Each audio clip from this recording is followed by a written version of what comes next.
गुरु जी के बोल चैनल पे आपका स्वागत है। चैनल को लाइक करें, शेयर करें, सब्सक्राइब करें। जय गुरु जी संगत जी। संगत जी, गुरु जी के बोल चैनल में आपका स्वागत है। जय गुरु जी संगत जी। वीडियो को लाइक कीजिए, चैनल को सब्सक्राइब कीजिए और बेल आइकन को प्रेस कर दीजिए ताकि आपको लेटेस्ट वीडियो की जानकारी अच्छे से मिल सके। गुरु जी ने जब शरीर छोड़ा हम दिल्ली पहुंचे और उस वक्त ऐसा था कि गुरु जी को बड़े मंदिर के हॉल में रखा हुआ था, तो नेचुरली उनके आसपास रिंग बनाया हुआ था सेवादारों ने, क्योंकि वे किसी को नजदीक नहीं आने दे रहे थे। अदरवाइज कोई क्योस हो जाता, इतना रश था वहां पर। और जो मेरा बड़ा बेटा है संगत जी, वे बुरी तरह से रोने लगा। तो मैंने एक अंकल को रिक्वेस्ट की कि अंकल प्लीज अंकल इसको माथा टेकने दो। मैंने कहा कि मुझे मत आने दो, लेकिन इसको माथा टेकने दो। पता नहीं संगत जी कैसे, शायद गुरुजी ने ही इशारा दिया हो। उन अंकल ने हाथ छुड़वाया और उसे इशारा दिया कि जाओ माथा टेक लो। और उसके साथ साथ मैंने भी माथा टेका और उसी समय आदेश हुआ कि गुरुजी को बाहर लेकर चलो, गुरुजी ने की समाधि है।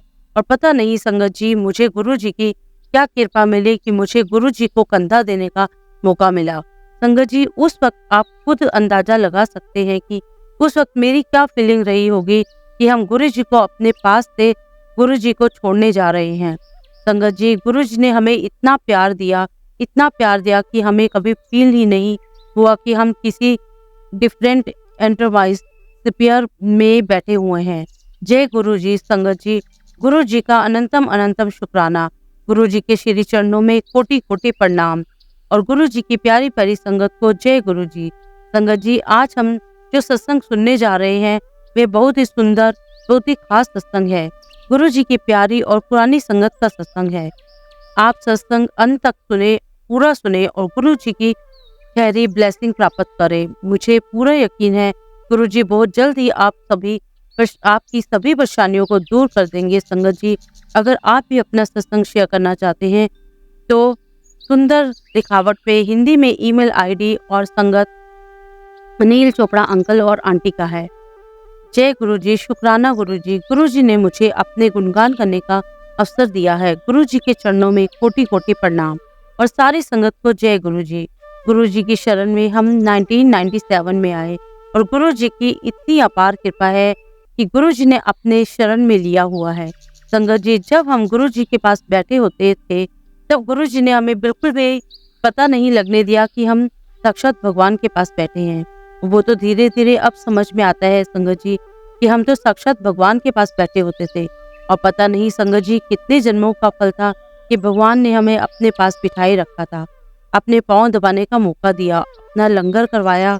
और हम अपने आप को संगत जी इतना भाग्यशाली समझते हैं कि गुरु जी का चोला छोड़ा हुआ जूस पिया, सूप पिया, मैं उस चीज का बयां कर ही नहीं सकती। वो साक्षात अमृत था संगत जी। संसार में हजारों लाखों गुरु हैं, लेकिन हमारे गुरु सबसे अलग हैं। गुरु जी ने कभी प्रवचन नहीं दिए, गुरु जी ने हम पर कभी कोई बंदिश नहीं लगाई, ऐसा करो वैसे करो, सुबह उठ के पाठ करो, यह नहीं खाना वो नहीं खाना। गुरु जी ने कोई ऐसी बंदिश नहीं लगाई। और देखिए संगत जी हमें बिल्कुल सिंपल और बहुत प्यारा सत्संग दिया। संगत जी उस समय ऐसे ही सत्संग हुआ करते थे। आओ गुरबाणी सुनो, चाय प्रसाद लो, लंगर चखो, प्रसाद लो और जाओ। संगत जी गुरु जी के टाइम पे गुरु जी ने कभी भी अपना कोई लिटरेचर पब्लिक नहीं किया। जितना भी आप गुरु जी का गुणगान सुनते हो वह संगत करती है। गुरु जी अपने बारे में कभी कुछ नहीं कहते थे, बस यही कहा करते थे कि आप लोग रब के पास बैठे हो, शिव के पास बैठे हो, तुसी रब कोल बैठे हो, तुसी शिव कोल बैठे हो। और एक और खास बात यह है संगत जी कि गुरु जी ने कभी भी नाम दान नहीं दिया। जैसे होते हैं दूसरे गुरु जो नाम दान देते हैं, गुरु जी ने कभी ऐसा नहीं किया। गुरु जी ने हर संगत को गले लगाया, अपने पास बिठाया और सबको इकट्ठे बैठकर लंगर कराया। मुझे याद है संगत जी 1997 में जब गुरु जी सेक्टर 33 में होते थे, हमारे प्यारे से गुरु जी सारी संगत को लंगर करा करके फिर लंगर किया करते थे। तब भी 2 या 3 बार में ही लंगर हुआ करता था। उसके बाद गुरु जी ने रात में 2 या 3 बजे खुद लंगर करना और 10-12 संगत जो रह जाती थी उन्हें जमीन पर बिठाना। गुरु जी खुद लंगर करना, हाथ पे रोटी रख के थोड़ी सी सब्जी डालकर के खाना। इतने सरल हमारे गुरु और देखिए इस धरती के मालिक ऐसे लंगर किया करते थे, इतनी सादगी से, और हम कितने भाग्यशाली हैं कि हमें ऐसे गुरु के साथ लंगर करने का मौका मिला।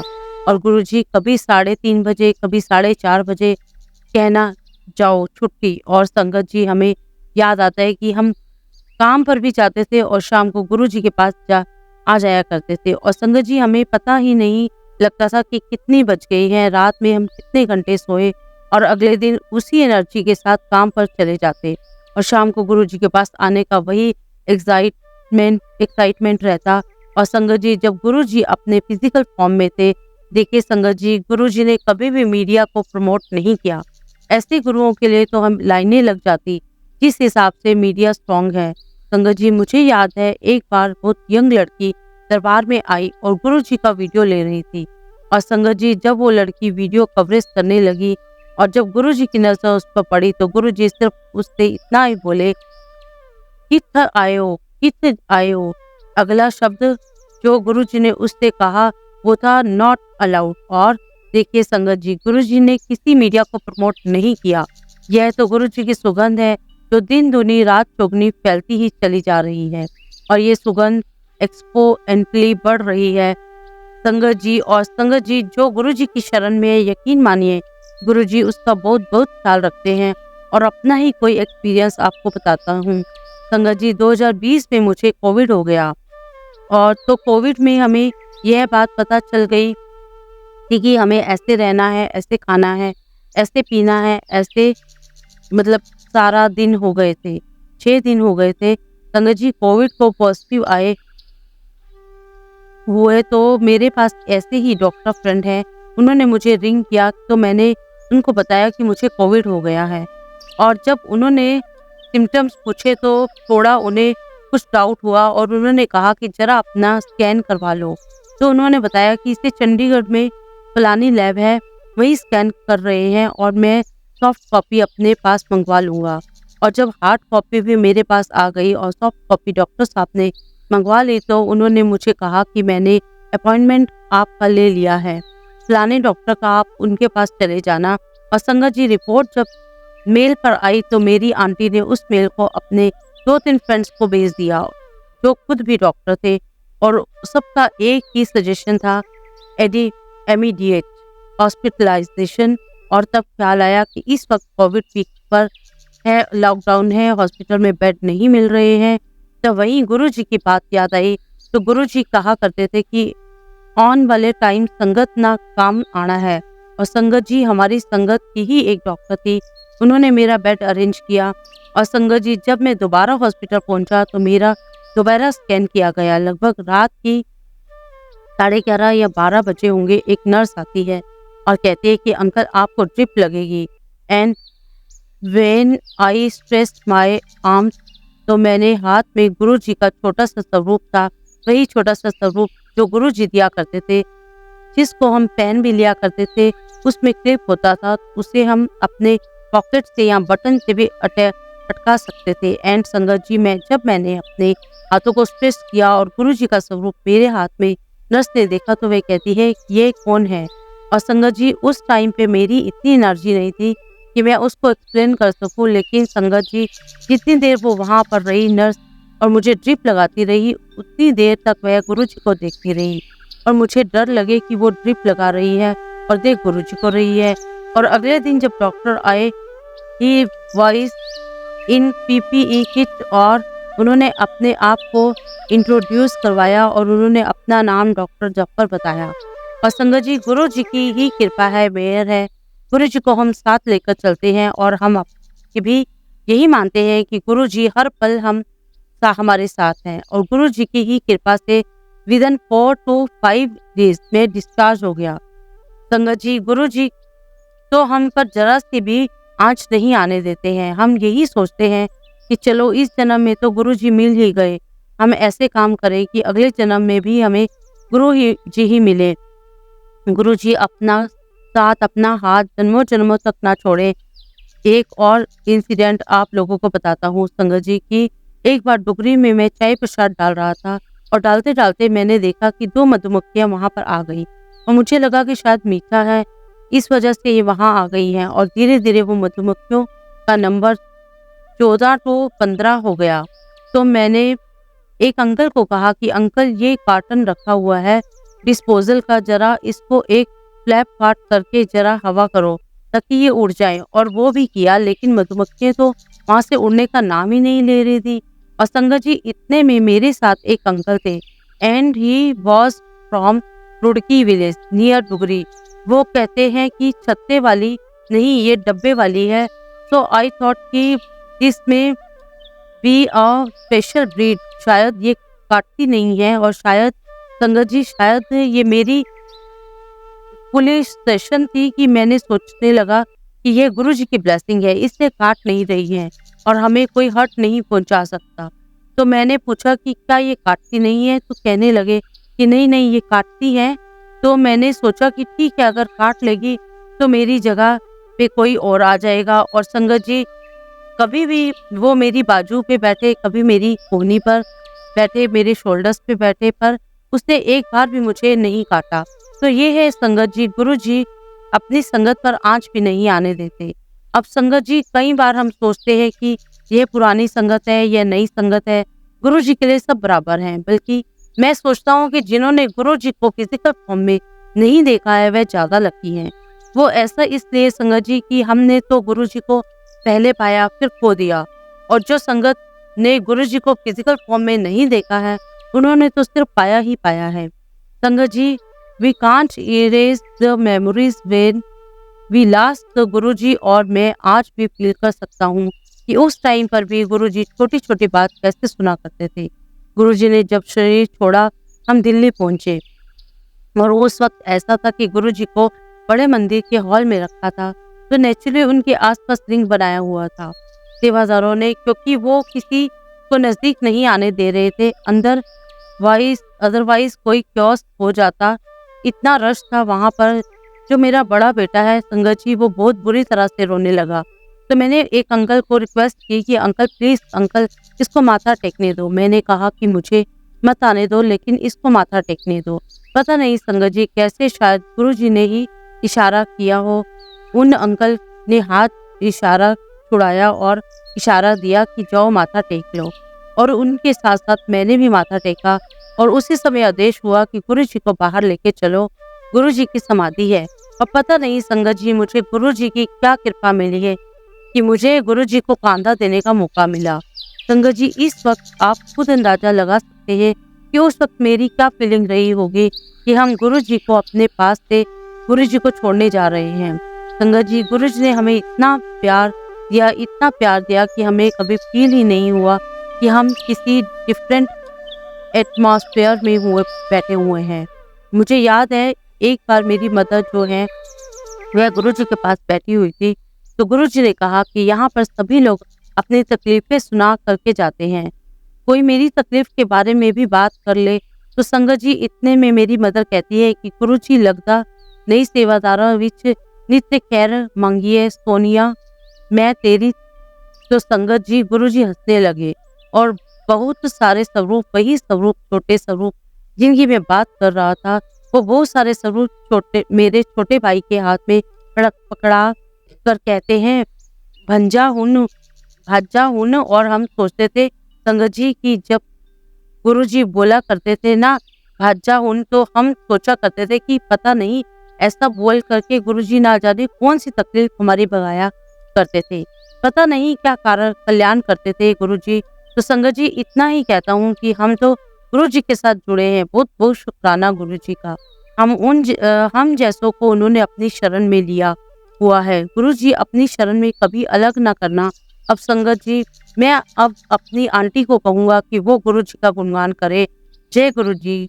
गुरु जी का सफर जो कि खुशबुओं से शुरू होता है और रहमतों पर जाकर खत्म होता है। सारी संगत को गुरु जी से जुड़े है सभी ने फील किया होगा गुरु जी की खुशबू को भी और गुरु जी की रहमत को भी।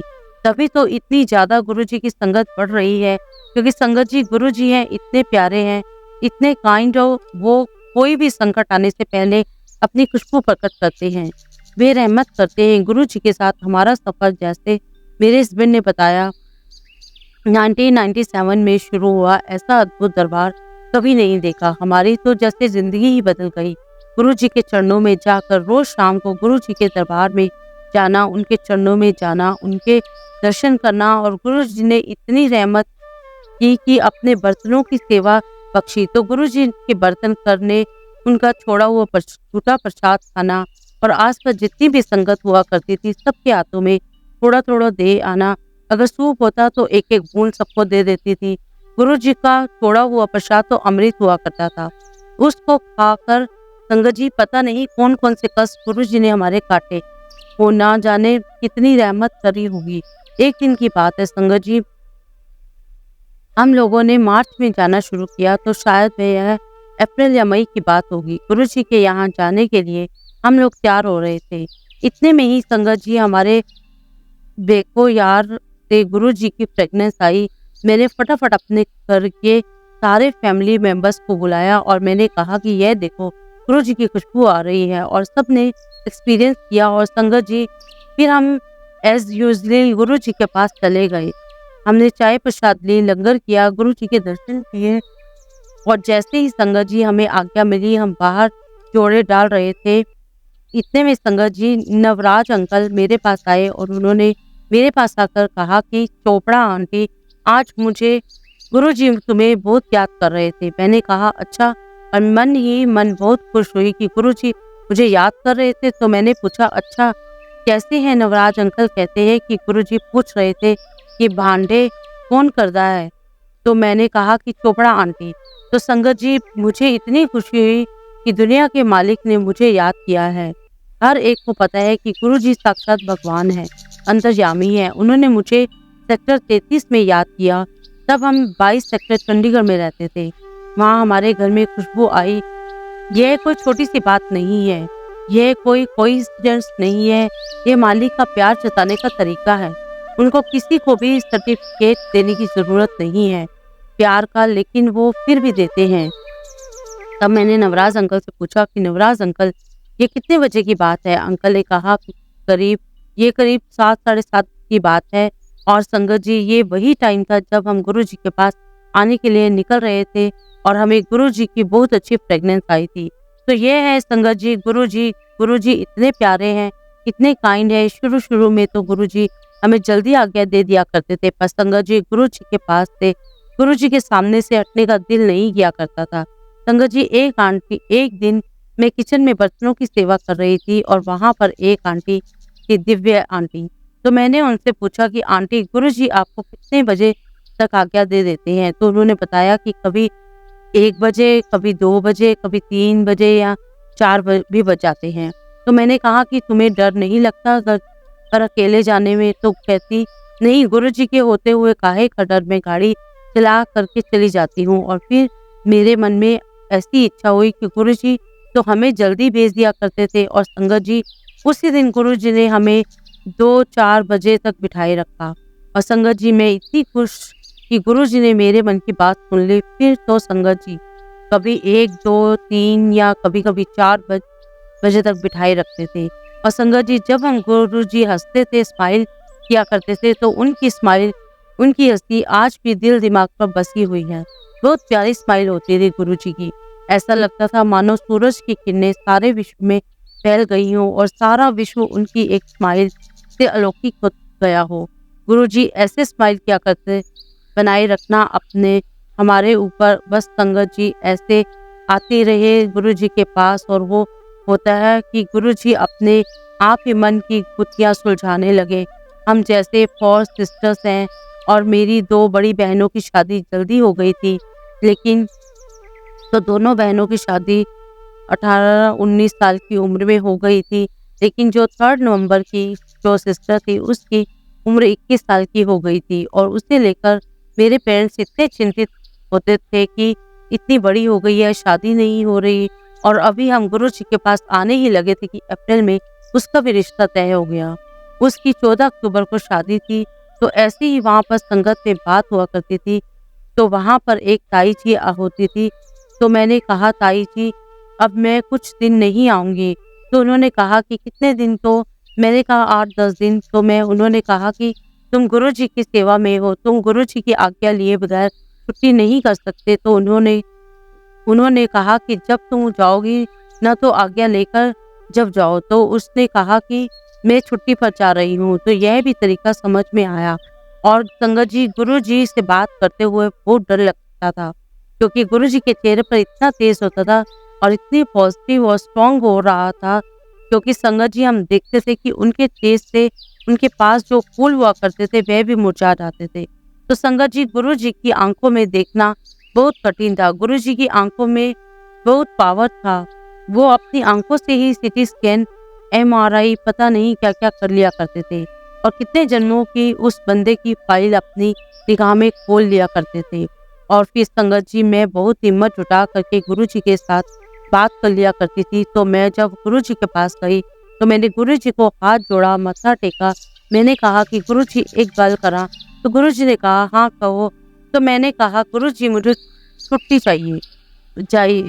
तो गुरुजी बहुत ठेठ ठेठ पंजाबी बोला करते थे।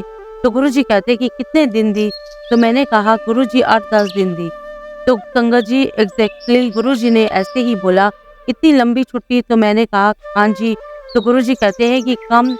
मैंने कहा, गुरुजी मेरी सिस्टर की शादी है, अमृतसर जाना है। तो गुरुजी कहते हैं ठीक है। तो संगत जी, वहाँ पर एक और लड़की बैठी हुई थी। तो उसने पूछा, जो शादी हो रही है वो किसके साथ हो रही है? तो मैंने बताया उनको। तो पता चला कि जो लड़के वाले हैं वो पुरानी संगत के रिश्तेदार हैं। ये है गुरुजी की। और यह बात मुझे बाद में पता चली, शादी के जिस दिन घर में मेरी बहन की शादी हुई है, उस घर में गुरुजी ऑलरेडी जा चुके हैं। इतने दाता, दुनिया के मालिक, उन्होंने ऐसा घर चुना जहाँ पर गुरुजी ने अपने कदम डाल दिए हुए थे।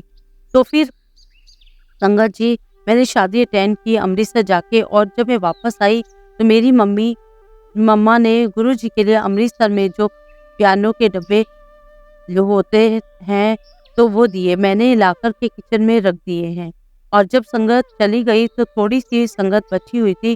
तो कर्नल संधू अंक होते थे गुरुजी की सेवा में। उन्होंने वो पिन्नियाँ परात में डाली और उस गुरुजी के सामने ले आए बांटने के लिए। तो जैसे ही प्रसाद देने की बारी आई तो गुरुजी कई बार किसी भी संगत को कई बार दे दिया करते थे। तो लाइन लगी, हम भी लाइन में लग गए प्रसाद लेने के लिए। और संगत जी, जैसे जैसे गुरुजी प्रसाद बांट रहे थे, मेरे दिल में धक धक हो रही थी कि गुरुजी खाएंगे या नहीं खाएंगे। तो गुरुजी ने प्रसाद बांटा, और जब थोड़ा सा रह गया और सारी संगत बैठ गई तो गुरुजी ने एक हाथ में परात रखी और दूसरे हाथ से प्रसाद अपने मुंह में। कितना सुकून मिला होगा कि मेरे पेरेंट्स के घर का प्रसाद गुरुजी ने खाया। वैसे जनरली गुरुजी किसी के यहाँ की कोई चीज़ खाते नहीं थे। लोग मिन्नतें किया करते थे गुरुजी से खाने के लिए। ये है गुरुजी जिन्होंने मेरे दिल की बात रखी और मेरे पेरेंट्स के घर का प्रसाद खाया। तो संगत जी, उस साल 19 अक्टूबर को करवा चौथ था, और जैसे हम शाम को आया करते थे गुरुजी के पास, उस दिन भी हम आए और आकर के बैठ गए। तो इतने में गुरुजी ने अपनी नीस को कुछ बोला और वह सभी आंटियों के कान में जा जाकर कुछ बोलने लगी।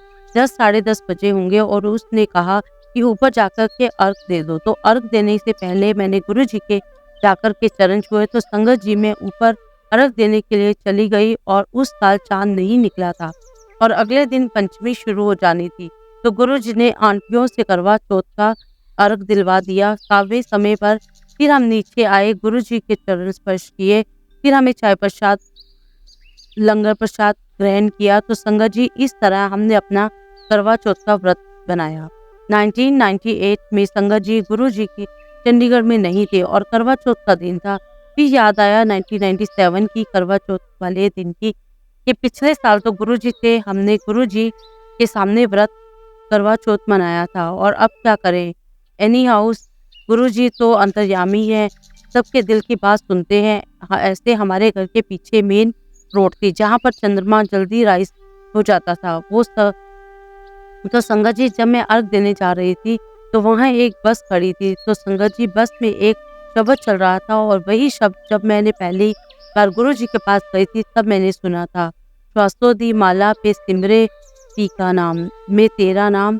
वो शब्द मैंने सबसे पहले गुरुजी के यहाँ सुना था शिवरात्रि 1997 में। और जब वो वाला शब्द बजा संगत जी, तो मुझे ऐसा लगा कि गुरुजी ने मेरी पुकार सुन ली है। और मुझे ब्लेस कर दिया है। तो संगत जी, गुरुजी कोई ना कोई साइन देते हैं अपने होने का कि मैं आपके साथ हूँ, कहीं नहीं गया हूँ। और मैंने समझ लिया कि गुरुजी की ब्लेसिंग है, गुरुजी मेरे साथ हैं। अब संगत जी, जब मैं आती हूँ दिवाली 1907 में, कि अब संगत जी 1997 जो साल था, उस टाइम दिवाली 30 अक्टूबर की थी। उस दिन हम बच्चों को लेकर जाते हैं, उस दिन हम जैसे गुरुजी के यहाँ जाते हैं वैसे हम बच्चों को लेके चले गए। एक्चुअली संगत जी, बच्चे घर में कुछ उदास थे क्योंकि हमारे एक रिश्तेदार की डेथ हो गई थी। हमने पटाखे वगैरह नहीं चलाने थे। बच्चे बड़े उदास हो रहे थे, तो हम बच्चों को लेकर गुरुजी के यहाँ चले गए। और संगत जी, गुरुजी के यहाँ तो आनंद ही आनंद होता है। और संगत जी, जैसे ही हम वहाँ जाके बैठे, इतने में एक आंटी वहाँ आई और वैन भर के पटाखे लेके आई गोविंदगढ़ से। और बच्चों ने रात के 1 बजे तक पटाखे चलाए। जो खुशी वह घर पे नहीं मना सकते थे, वे खुशी उन्होंने गुरुजी के साथ मनाई। गुरुजी बच्चों की भी सुनते हैं, सबकी सुनते हैं। उस दिन गुरुजी ने अपने हाथों से इलायची मिश्री का प्रसाद दिया और वह प्रसाद लेकर गुरुजी से आज्ञा लेकर हम घर आ गए।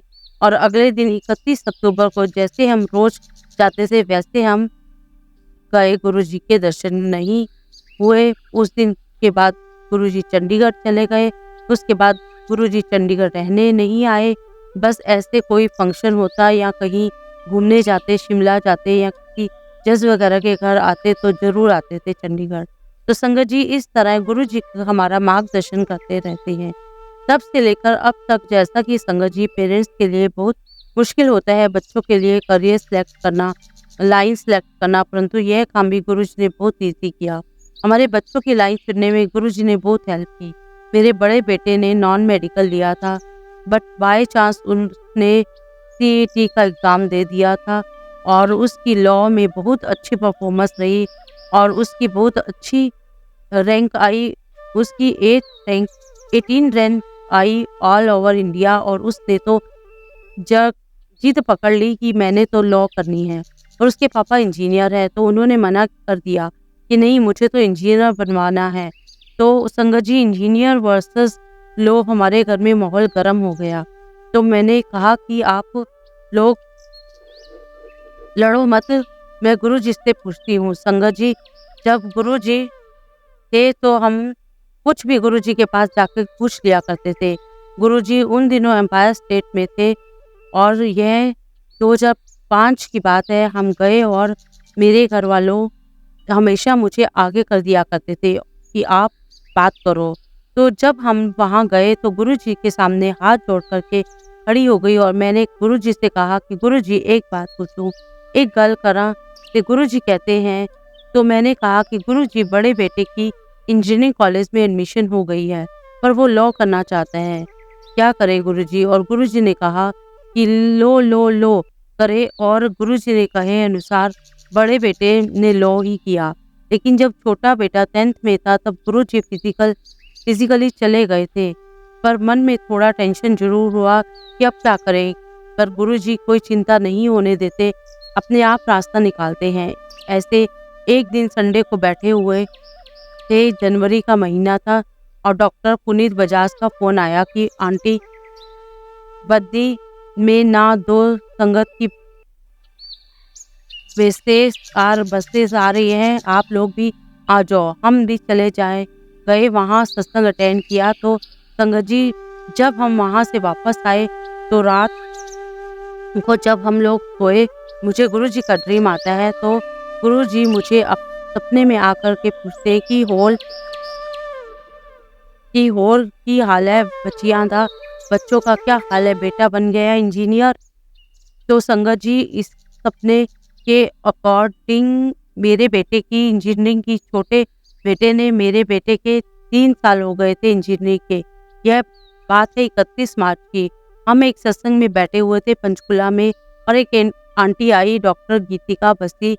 वो मेरे पास आए, वो कहती है कि रेन दीदी, मुझे ना गुरुजी का ड्रीम आया है।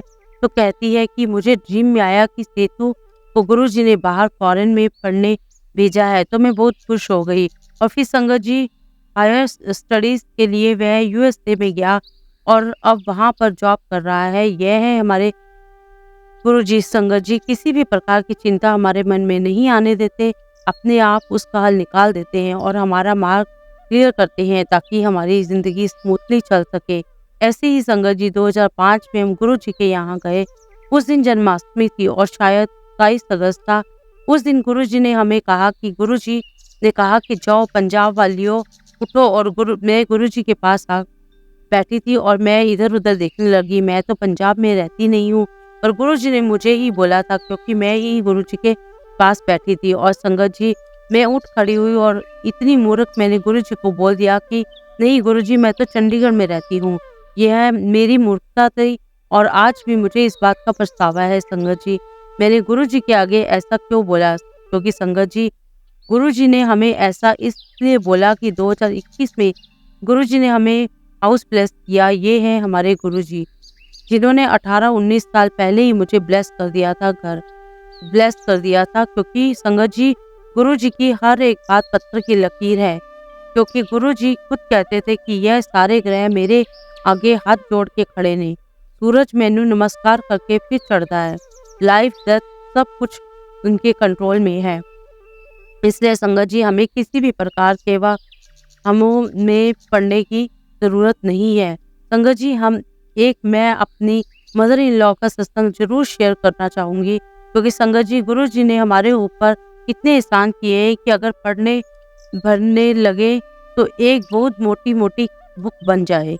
फिर भी संगत जी हम इंसानी दिमाग है, हम भूल जाते हैं कि गुरुजी हमारे पर क्या कल्याण किए हैं। फिर बाद में गुरुजी खुद ही याद कराते हैं और मन से सिर्फ शुक्राना गुरुजी निकालता है कि गुरुजी यह भी आपने ही भी करवाया, वो भी आपने ही करवाया। मुझे थोड़े दिन पहले ही याद करवाया कि यह बात है 2018 की। मेरी मदर इन लॉ ने अचानक ही मुझे कंप्लेन की कि मुझे एक आंख से बिल्कुल ही नहीं दिखता है। एंड संगत जी ये अलार्मिंग था, क्योंकि उनका जो ऑपरेशन है आंख का वो बहुत पहले हो चुका था और मैं उनको पीजीआई लेकर गई और पूरे दिन पीजीआई में डॉक्टर्स ने चेक किया।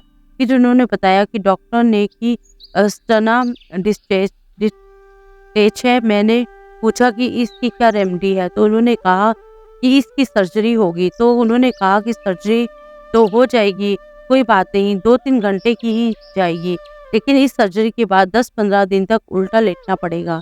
पेट के बल और सिर्फ खाना खाने के लिए और वॉशरूम के लिए ही सीधा बैठना है, वरना पूरे टाइम उल्टा लेटना पड़ेगा। तो मेरी मदर इन लॉ कहती है कि नहीं, मैं तो नहीं लेट सकती उल्टा, मुझे सांस कैसे आएगा। और फिर हम लोग घर आ गए। तो संगत जी गुरुजी की इतनी रहमत उनके ऊपर, हमने ये सत्संग शेयर किया हुआ है कि गुरुजी ने उनका हार्ट ठीक किया था। गुरुजी की ब्लेसिंग से 25 इयर्स उन्होंने बहुत हेल्दी लाइफ की। हमने पूरे 25 साल किसी कार्डियोलॉजिस्ट को नहीं दिखाया। लेकिन संगत जी ये आंखों का नया इशू था। हम घर आ गए और संगत जी उसी दिन मुझे गुरुजी का ड्रीम आया और मैं देखती हूँ ड्रीम में कि सीढ़ियाँ चढ़ के जा रही हूँ और मैं अपने रूम में जा रही हूँ और मैंने देखा कि वहाँ एक डबल बेड है, उस पर गुरुजी डायनल उल्टे लेटे हुए हैं। तो मैंने गुरुजी से पूछा कि गुरुजी पियोगे? तो गुरुजी कहते हैं कि नहीं, मुझे कुछ भी नहीं पीना, भाग जा यहाँ से। फिर भी मैं गुरुजी के चरण स्पर्श करने गई तो गुरुजी कहते हैं कि तूने नहीं सुना, भाग जा यहाँ से। फिर मैं डर के मारे नीचे उतर आई और मुझे मदर इन लॉ मिलते हैं। मेरी मदर इन लॉ कहती कि गुरुजी यहाँ पर जितने दिन है ना उतने दिन बादाम भिगो दिया करो। और संगत जी सपने के बाद गुरुजी ने मेरी मदर इन लॉ को ब्लेस किया और उनकी आंखें ठीक हो गई। हमें कोई सर्जरी नहीं करानी पड़ी। मेरी मदर इन लोगों को उल्टा न लेटना पड़े, इसलिए गुरुजी खुद उल्टा लेट गए। यह है हमारे गुरुजी। गुरुजी सिर्फ रहमत करते हैं, इतना प्यार बरसाते हैं हमारे ऊपर, इतने एहसान करते हैं कि हम सोचने पर मजबूर हो जाते हैं कि गुरुजी आप अकारण ही हमारे ऊपर इतनी कृपा कर रहे हैं। हम तो इस काबिल भी नहीं कि आप हम पर इतनी कृपा कर सकें। करने की महिमा के बारे में कुछ कहे जाए। गुरुजी और गुरुजी के चरणों में आई हुई सभी संगत को कोटि-कोटि प्रणाम। जैसा कि मेरे पेरेंट्स ने ना कहा कि अगर हम गुरुजी की महिमा करने बैठे तो ना जाने कितने दिन निकल जाएंगे। इतनी गुरुजी की रहमत है जिसका कोई अंत ही नहीं। मैं शुरू करूँगा शिवरात्रि 1997 से, जब मेरे पेरेंट्स पहली बार गुरुजी के पास गए थे। तब मैं भी उनके साथ गया था। आप सोच ही नहीं सकते संगत जी कि वो दरबार ही शाही था। वहाँ पर ढोली गुलेरिया पंजाबी गाने गा रही थी और बड़े-बड़े लोग गुरुजी के पैर दबा रहे थे।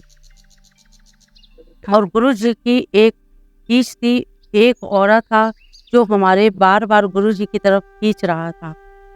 जैसा कि घर वालों ने बताया कि हमने गुरुजी के पास जाना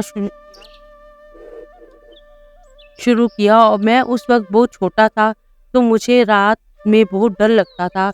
मैं बहुत डरता था संगत जी कि अगर कोई लाइट भी बंद कर देता, तो मैं बहुत चीखें मारता था। तो मैंने अपने घरवालों से कहा कि मेरी मदर ने कहा कि आप गुरुजी से बात करना, तो मैंने कहा कि नहीं, आप बात करो। तो मैंने देखा कि कई बार गुरुजी डाँट दिया करते थे, तो मुझे बहुत डर लगता। 9-1 बजे की बात है, सिर्फ 4-5 संगतें बैठी हुई थी और मैंने कहा कि गुरुजी, मुझे रात में बहुत डर लगता है। मैं आपका नाम भी जपता हूँ, मैं हनुमान चालीसा भी पढ़ता हूँ, मुझे रात को बहुत डर लगता है। तो गुरुजी ने मुझसे पूछा कि तू किसका बच्चा है, किसका बेटा है? मैंने कहा कि चोपड़ा अंकल का बेटा हूँ। हालाँकि मुझे कहना तो यह चाहिए था कि गुरुजी, मैं आपका बेटा हूँ। तो गुरुजी ने कहा कि जाओ चांदी का कड़ा बनवा लो। और अगले दिन संगत जी, मैं और मेरा छोटा भाई चांदी का कड़ा बनवा करके ले गए और संगत जी, उनके बाद मुझे डर लगना बिल्कुल बंद हो गया। अब आपको पता है संगत जी कि मेरे छोटी उम्र में कड़ा डाला और जैसे-जैसे उम्र बढ़ती गई कड़ा छोटा होने लगा। तो संगत जी 8 फरवरी 2003 को गुरुजी डुगरी आए थे। वहाँ पर गुरुजी एक फ्रेंड की डॉटर का फंक्शन था, तो गुरुजी वहाँ पर आए थे। तो वहाँ जहाँ गुरु डुगरी में घर है, वहाँ उनके सामने ही रोड पर टेंट लगे हुए थे और गुरुजी का आसन बिल्कुल सामने लगा था। तो मैंने कहा कि गुरुजी, कड़ा आपने डाला था, ये छोटा हो गया है। तो गुरुजी ने बड़ी प्यारी स्मेल देते हुए कहा, कोई बात नहीं, नया बनवा देंगे। मैंने कड़ा निकाल करके गुरुजी के आगे रख दिया और एक आंटी गुरुजी के पास बैठी हुई थी। तो गुरुजी कहते हैं कि बच्चे कितने तेज हो गए हैं, ना कड़ा अपने साथ लेकर आए हैं। और गुरुजी भी हंसने लग गए और गुरुजी ने वह नया वाला कड़ा मुझे और मेरे छोटे भाई को डाल दिया। और जो पुराने कड़े थे, वो मैंने पूछा, गुरुजी इनका क्या करना है? तो गुरुजी ने कहा कि इनको नदी में प्रवाहित कर दें। संगत जी, गुरुजी अक्सर कहा करते थे कि ऐसा समय आएगा संगत जी, लाइनें लगा करेंगी। 1997 में जब हमने गुरुजी का बर्थडे मनाया 33 सेक्टर में, तो मुश्किल से 250-300 संगत होगी। यहाँ पर मुझे अब तक याद है, खीर प्रसाद और पूड़ी का वितरण हुआ उस दिन और गुरुजी ने ब्लैक फॉरेस्ट केक फल काटा। ब्लैक फॉरेस्ट मेरा बहुत पसंदीदा है और वो केक मुझे सेवादार दे कर के गया था। छोटा बच्चा था, तो मुझे और भी दिल ना करे खाने का। तो इतने में मेरे साथ वाले अंकल के पास केक आया और उन्होंने अपना केक मुझे दे दिया। तो मैंने कहा कि अंकल, दिस इज योर प्रसाद। तो उन्होंने कहा कि बेटा, मेरा तो रूट कैनल हुआ है, मैं तो कुछ खा पी नहीं सकता। और इतने में उन्होंने अपना केक मुझे दे दिया। मैं बहुत खुश और मैंने कहा कि गुरुजी, वाह गुरुजी, मुझे और केक खाने का मन था और आपने मुझे दूसरा केक भी अवेलेबल करा दिया। 30 अक्टूबर 1997 को गुरुजी चंडीगढ़ से चले गए।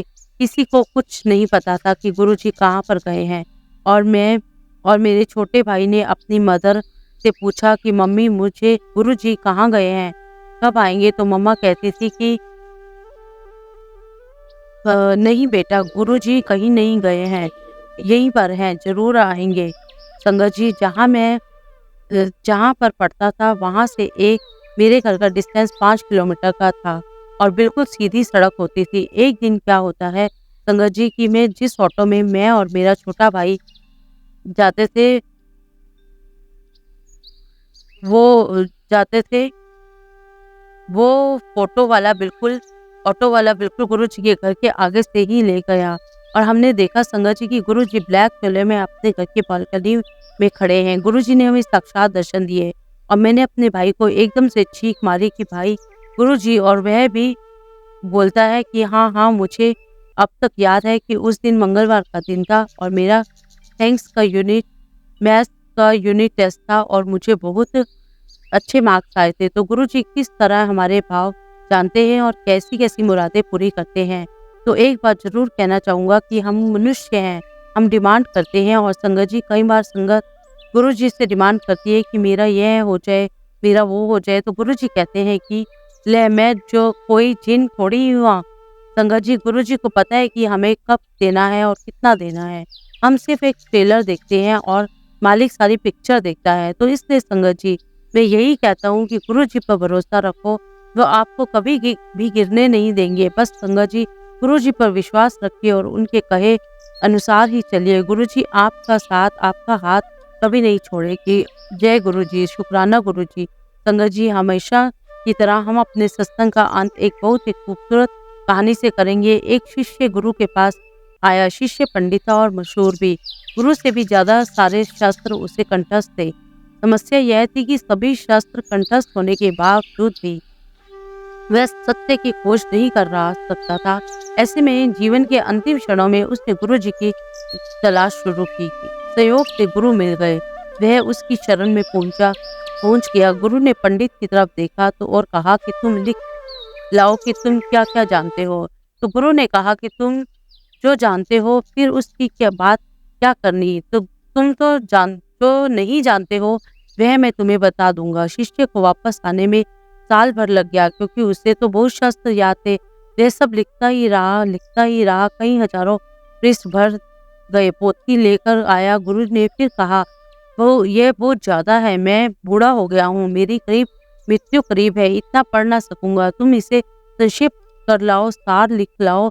पंडित फिर चला गया। फिर ना महीने और लग गए। अब केवल 100 प्रश्न थे। गुरु ने कहा यह भी ज्यादा है, इसे और संक्षिप्त करो। कुछ समय बाद शिष्य लौटा। एक ही पन्ने पर सारा सूत्र लिख लाया था, लेकिन गुरु बिल्कुल मरने के करीब था। कहा तुम्हारे लिए ही रुका था हूँ, तुम्हें समझ कब आएगी और संक्षिप्त कर लाओ।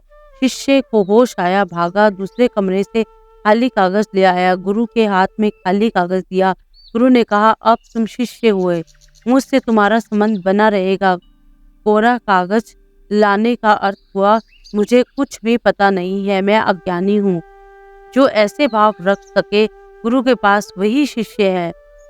संगत जी निष्कर्ष यह है कि गुरु तो ज्ञान प्राप्ति का प्रमुख स्रोत है, उसे अज्ञानी बनकर ही हासिल किया जा सकता है। पंडित बनने से गुरु नहीं मिलते। जय गुरु जी, शुक्राना गुरु जी।